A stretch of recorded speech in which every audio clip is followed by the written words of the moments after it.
Welcome to GCCars. My name is Eric. Today we are going for a night POV test drive in this 2022 Lincoln Nautilus Reserve. And don't be bothered by the weird, by the weird sounding beeps that it just did. For some reason, whenever you start Lincolns a couple of times in a row, they change their chime or their beeping sound from the nice sounding one to that one. Don't ask me why. It is weird, but they all do that. So it's definitely not just one vehicle being broken or anything.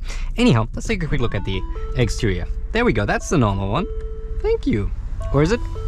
No, not quite. It's a mix.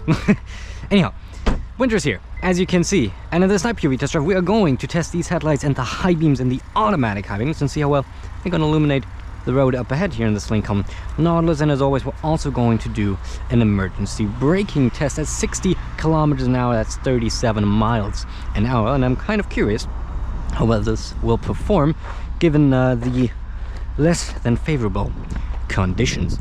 But as always, of course, we do have a full-on review about this Lincoln Nautilus, where we go with the exterior, the interior, we drive plane. Of course, we're going to compare it to the competition and see if it's worth the $79,195 Canadian that Lincoln wants for this, or if you're better off going with the competitor. For all of that, of course, click in the top right hand corner or in the description down below. And with that being said, I think it is time for us to enter this sandstone colored interior.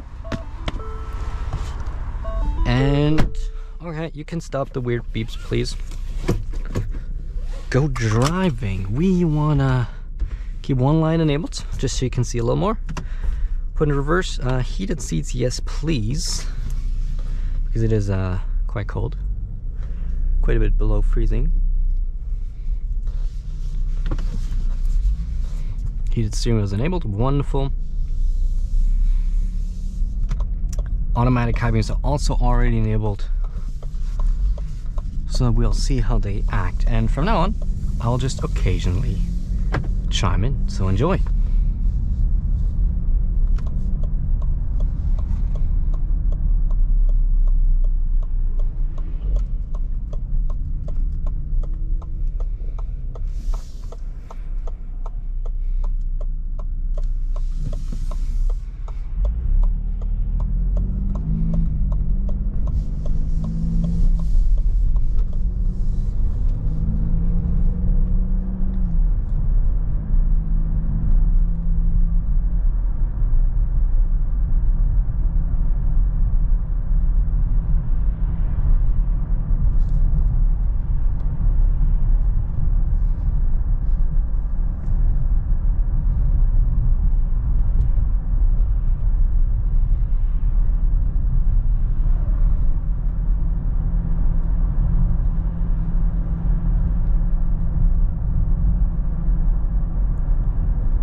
High beams didn't turn on there. I thought they would, but they've elected not to. Maybe just because we're going uphill. Let's see if they do it here.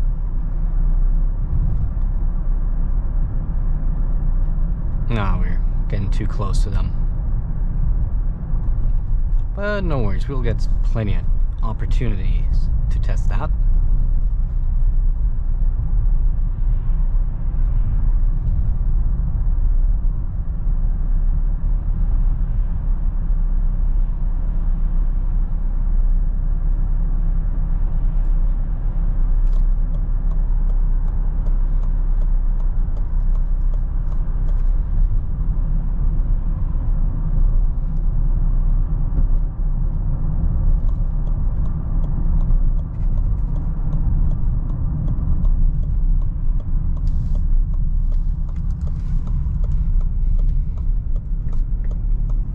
See the high beams turn on.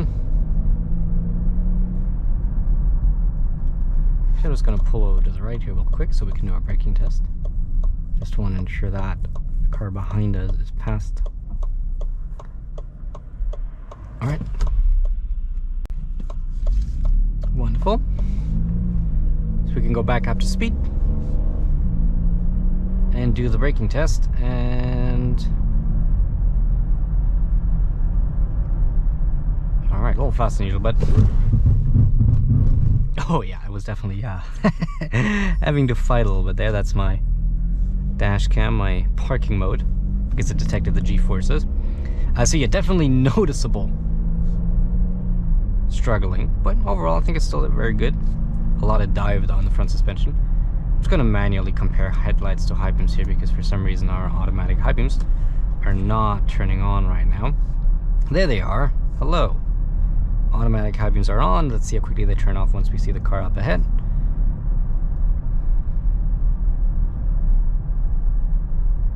Not turning on. There we go. Okay, so fairly quickly.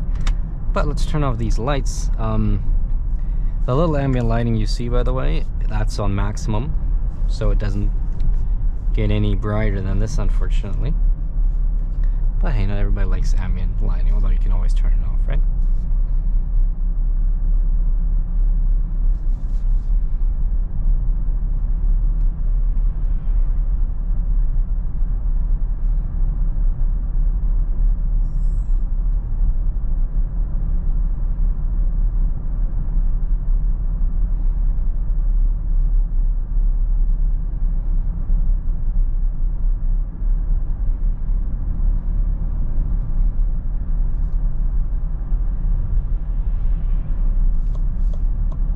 Every time I'm thinking we get a chance to see the automatic high beams activate, like there's just a car coming like a second before it would have been possible.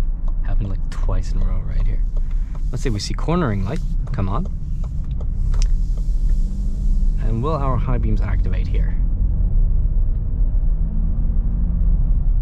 Not with a car up ahead. Okay, that's good.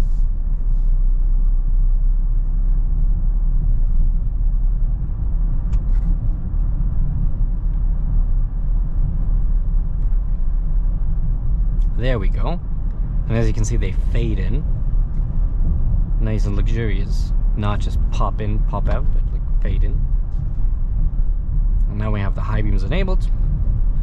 And let's see when it turns them off. There you go, but that's a very nice and quick fade. Well, automatic high beam performance seems to be very good.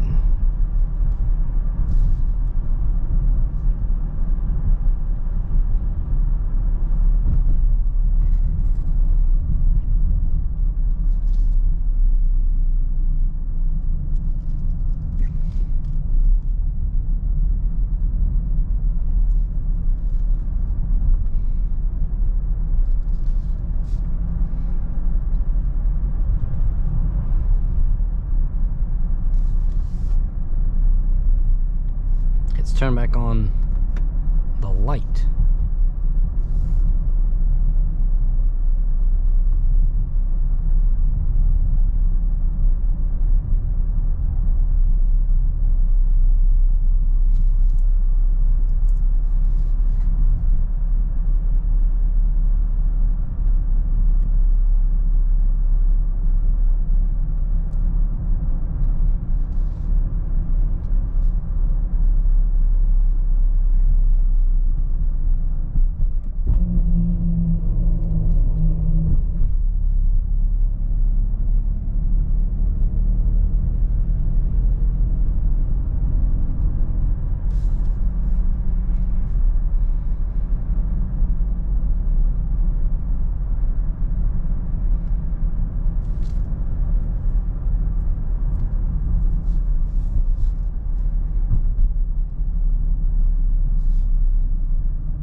Okay, that will conclude tonight's night POV test drive. I hope you enjoyed it, and I hope it'll give you a bit more insight into how it is to drive this Lincoln Nautilus at night. We have two more POV test drives if you liked it. One's on the highway where we tested the assist systems, that is Nautilus Office, and one is in the city where we tested in a bit more of stop and go situation. But of course, for all my thoughts, click on your screen right now for the full review. And hey, if you really liked it, why not consider subscribing, because we upload videos every single week. Thanks so much for watching. I hope you enjoyed it, and I hope I'll see you in the next one. Thank you and goodbye.